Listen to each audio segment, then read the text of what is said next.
Have you ever felt completely and utterly invisible in your own family? Before you witness this quiet, overlooked daughter unleash a storm of perfectly documented, ice-cold revenge, make sure you're subscribed and have notifications turned on. The Price family is about to learn that the quietest person in the room is always the most dangerous. The Sunday dinner was an ambush disguised as a pot roast. I walked in, a bottle of Merlot in hand, to the familiar tableau of my life.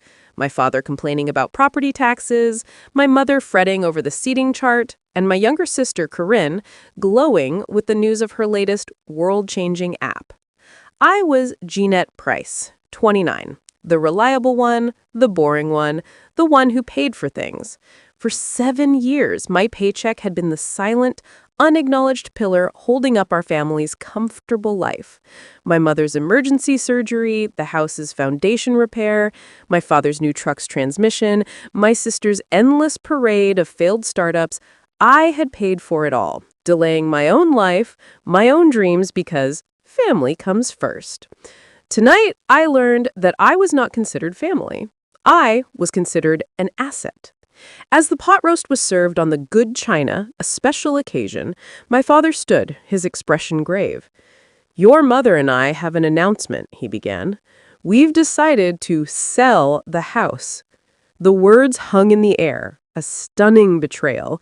The house I grew up in, the house I had poured over $50,000 into repairing and maintaining.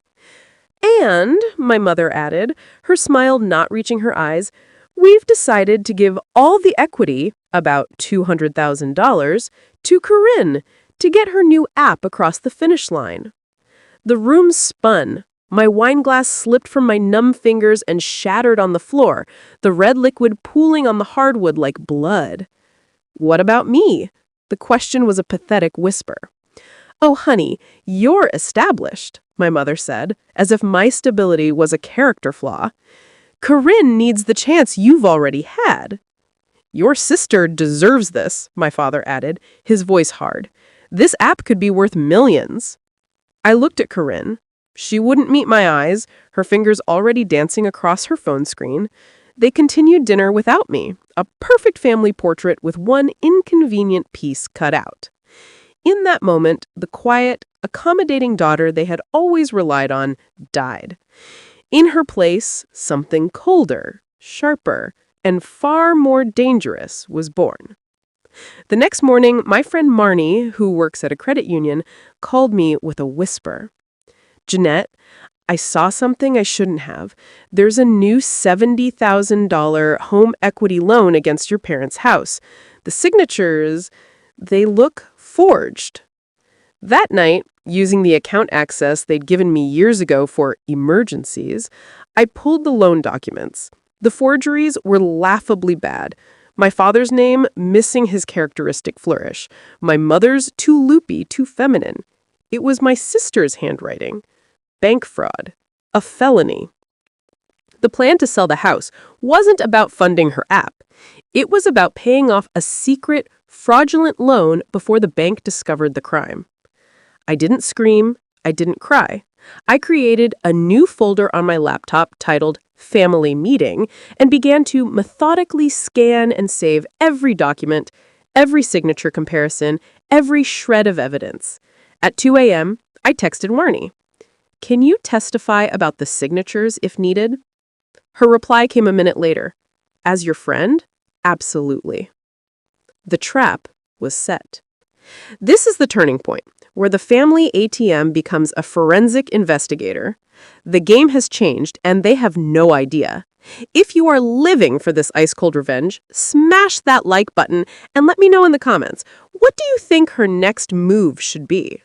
I called an emergency family meeting. They arrived, irritated and expectant, ready to lecture me on my selfishness. I said nothing. I simply laid out the evidence on the dining room table.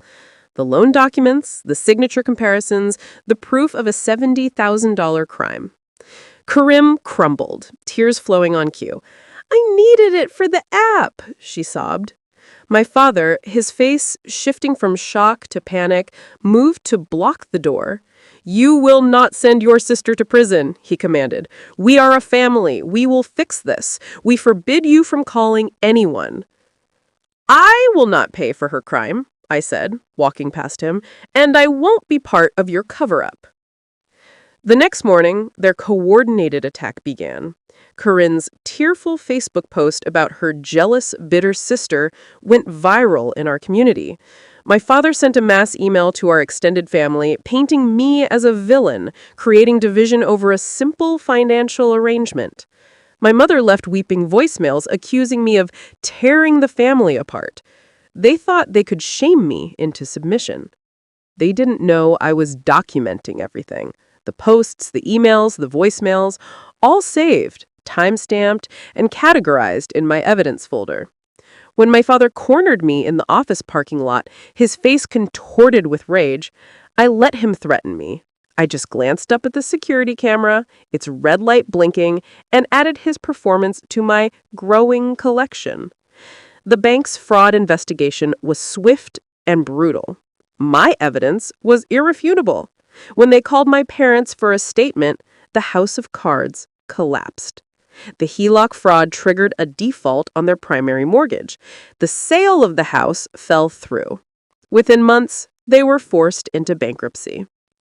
Their last stand was the annual neighborhood barbecue. They tried to perform their perfect family narrative one last time, with me as the villain. But when the bank manager who lived down the street heard my father talking about a family misunderstanding, he stepped forward. "Arthur, are you referring to the $70,000 fraudulent loan Corinne took out in your name?" The silence that fell over the backyard was absolute. The whispers that followed were a symphony of their own destruction. I didn't have to say another word. I just picked up my plate and walked away. I left Grand Rapids a week later. I took a job in Denver, a $30,000 raise, and a life that was finally my own. 7 years of my income had been sacrificed to their comfort. 7 years of my dreams deferred for theirs. They thought their betrayal would be the end of my story. They had no idea it was the beginning. My revenge wasn't loud.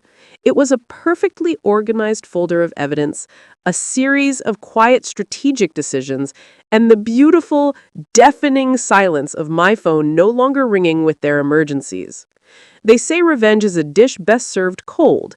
In this case, it was served with notarized documents and a bankruptcy filing. What do you think is the ultimate form of justice? Share your thoughts in the comments below, and if you believe in the power of quiet strength, subscribe for more stories where the underestimated always